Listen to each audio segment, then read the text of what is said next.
Hi friends, welcome to healthy cooking channel. இந்த வீடியோவில் நம்ம இன்னைக்கு சம்மருக்கு ஏற்ற மாதிரி பாரம்பரியமான ஒரு குளிர்பானம் பார்க்க போகிறோம். மோர் எப்படி செய்யலான்னு பார்க்கலாம். தயிர்ல இருந்து மோர் எப்படி செய்யலாம், அந்த மோரை தாளிச்சு எப்படி சர்வ் பண்ணலான்னு பார்க்கலாம் வாங்க. 1/2 லிட்டர் தயிர், நல்ல பசுமாட்டு பால் நான் நல்லா காய்ச்சி தயிர் போட்டு வச்சிருக்கேன். தயிரை ஒரு நைட் ஃபுல்லாக ஃப்ரிட்ஜில் ஸ்டோர் பண்ணிட்டேன். அப்போ தான் நம்ம கடைஞ்சி எடுக்கும் போது வெண்ணெய் சூப்பராக நல்லா திரண்டு வரும், சீக்கிரமாகவும் வரும்.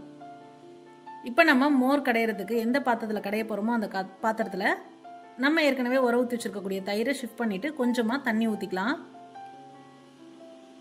சப்போஸ் நீங்கள் இன்ஸ்டண்ட்டாக உடனே போட போறீங்க அப்படின்னா ஒரு 10 ஐஸ் கியூப்ஸ் இந்த ஸ்டேஜில் சேர்த்துக்கலாம். தயிர் கூலிங்காக இல்லை அப்படின்னா 10 ஐஸ் கியூப்ஸ் சேர்த்துட்டு இந்த மாதிரி மத்து வச்சு கடைஞ்சி எடுத்துக்கலாம். கொஞ்ச நேரம் கடைஞ்சி மேலெல்லாம் நுர வர ஆரம்பிக்கும் போது இந்த ஸ்டேஜில் கொஞ்சமாக தண்ணி சேர்த்து கலந்து விட்டுருங்க.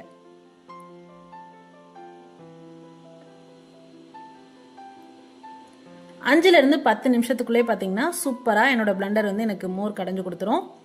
வெண்ணெய் பாருங்க அழகா மேல மிதந்து வந்துருச்சு. இந்த ஸ்டேஜில் நம்ம மெஷின் ஆஃப் பண்ணிட்டு நம்ம மோர்ல இருக்கக்கூடிய வெண்ணெயை எடுத்துடலாம். கையை நல்லா ஈரம் பண்ணிட்டு இந்த மாதிரி உள்ள விட்டு எடுத்தீங்க அப்படின்னா சூப்பரா மோர் மோருக்கு மேல வெண்ணெய் மிதந்துட்டு இருக்கும். அழகா எடுத்துடலாம். கையிலையும் ஒட்டாது. நம்ம கையை ஈரம் பண்ணிட்டு எடுத்தோம் அப்படின்னா கையில ஒட்டாது. மோர்ல இருந்து எடுத்த உடனே தண்ணியில போட்டு நல்லா அந்த மோர் இன்னும் கொஞ்சம் ஏதாவது இருந்ததுன்னா வாஷ் பண்ணிடணும்.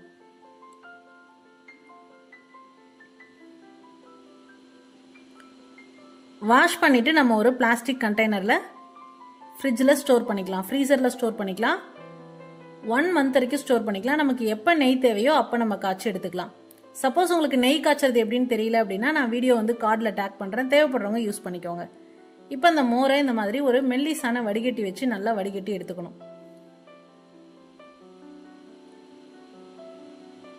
சூப்பரா மோர் ரெடி ஆயிடுச்சு. தேவையான அளவு நமக்கு மோர் திக்னஸ் எந்த அளவுக்கு வேணுமோ அந்த அளவுக்கு நம்ம பார்த்து தண்ணி சேர்த்துக்கலாம். இந்த மோரை இப்படியும் சர்வ் பண்ணலாம்.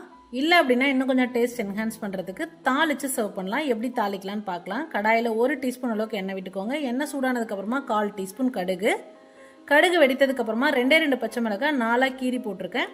கூடவே 2 கொத்து கருவேப்பிலை. இதை எண்ணெயில் நல்லா ஃப்ரை பண்ணிக்கணும். அடுத்ததா 1 துண்டு இஞ்சி தோலை சீவிட்டு நான் கேரட் துருவுறதுல துருவி சேர்த்துருக்கேன். நீங்கள் இடிச்சு சேர்க்கறதுனாலும் சேர்த்துக்கலாம். இஞ்சி ஒரு பாதியளோ வதங்கி வந்ததுக்கு அப்புறமா பொடியா நறுக்கி வச்சிருக்கக்கூடிய மல்லி இலை சேர்க்கும் போதே ஸ்டவ் ஆஃப் பண்ணிடுங்க. சேர்த்துட்டு சும்மா ஒரே தடவை மட்டும் கலந்துட்டு நம்ம தாளிப்பை மோர்ல சேர்த்துடலாம். கமகமனு வாசனையோட சூப்பரா அருமையான ஒரு பாரம்பரியமான ஹெல்த் ட்ரிங்க் சூப்பரா ரெடி ஆயிடுச்சு. மோர் நம்ம எப்போ பரிமாற போறோமோ அப்போ நம்ம உப்பு சேர்த்து பரிமாறணும் அப்படின்னா மோர் இன்னும் ஃப்ரெஷ்ஷாக இருக்கும். ட்ரை பண்ணி பார்த்துருங்க. கமெண்ட் மறக்காம சொல்லுங்க ஃப்ரெண்ட்ஸ். இது போன்ற ஹெல்தி ரெசிபிஸ்க்கு மறக்காம ஹெல்தி குக்கிங் சேனலை சப்ஸ்கிரைப் பண்ணுங்க. இந்த வீடியோ உங்களுக்கு பிடிச்சிருந்தா லைக் பண்ணுங்க, ஷேர் பண்ணுங்க, கமெண்ட் பண்ணுங்க. தேங்க்ஸ் ஃபார் வாட்சிங்.